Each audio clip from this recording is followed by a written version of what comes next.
Hi, Anna Black on the Career Couch here. Now this video is one of a series of short videos bringing you career change tips. So if you're looking for a career change or you're just unsure what you want to do with your career path, then listen in, this could be really helpful.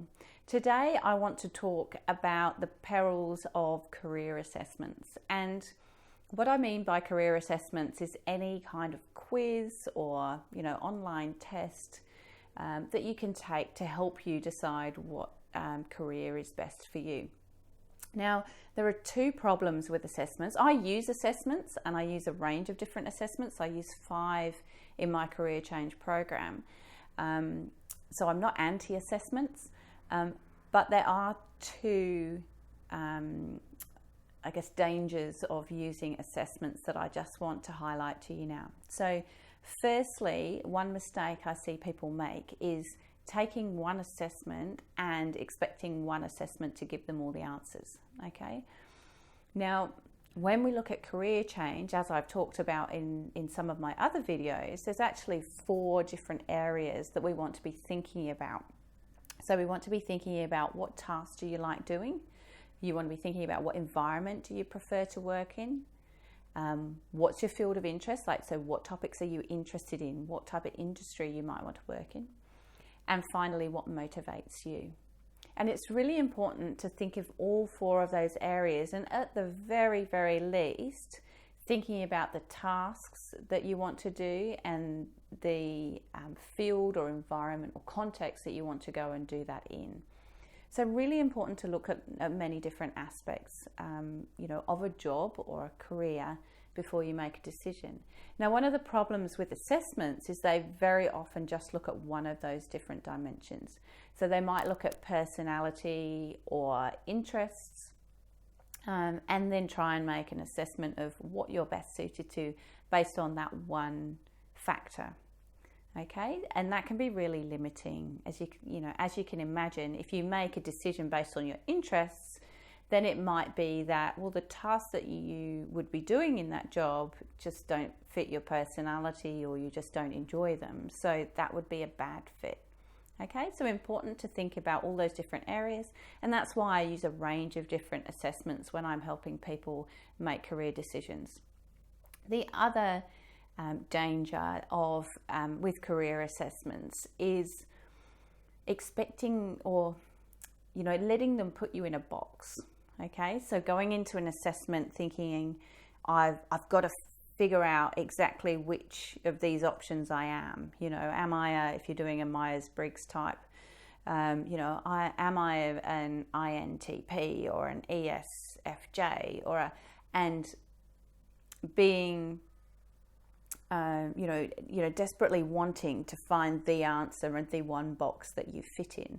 Now, in reality, a lot of people can be very close to the middle on one of those 4 scales in that particular assessment, which means that actually they kind of sit between 2 different types.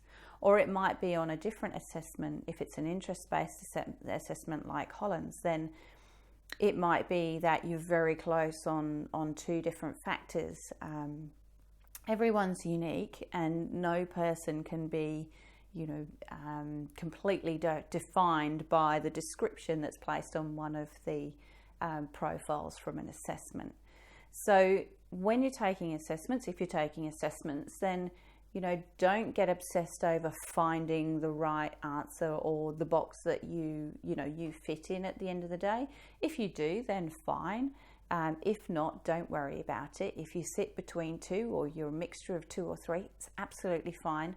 The most important thing with assessments and where the value comes from is reading through those profiles and getting a good understanding of yourself and, listening out when you're reading, taking note of those things that really resonate with you. So those phrases that you go, oh yeah, that's really me. Take note of those, make a note of those, focus on those, and take those forward in your career planning and make sure that you're taking those into account, because it's those things that really define you more so than the 4-letter code or the box that the assessment wants to put you in.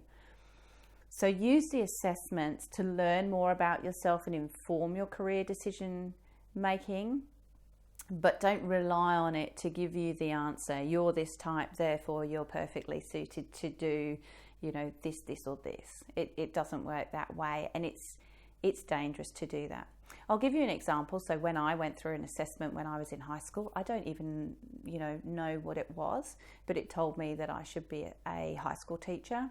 And that's definitely not for me, because I know that I'm more on the introverted side than an extroverted side. And as a general rule, I would see classroom teaching as quite an extroverted role. Okay, so it wouldn't suit me. Now, there were obviously some elements of teaching that that would have been a good fit, and actually a lot of what I do now is teaching in a fashion.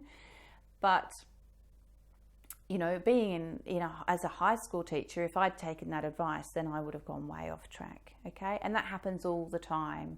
When you get those rankings of this is the best career fit for you, it's very, very rarely a good fit. Okay, so I hope that's helpful. Keep an eye out for my other tips. There are quite a number coming, so I will talk to you again very soon.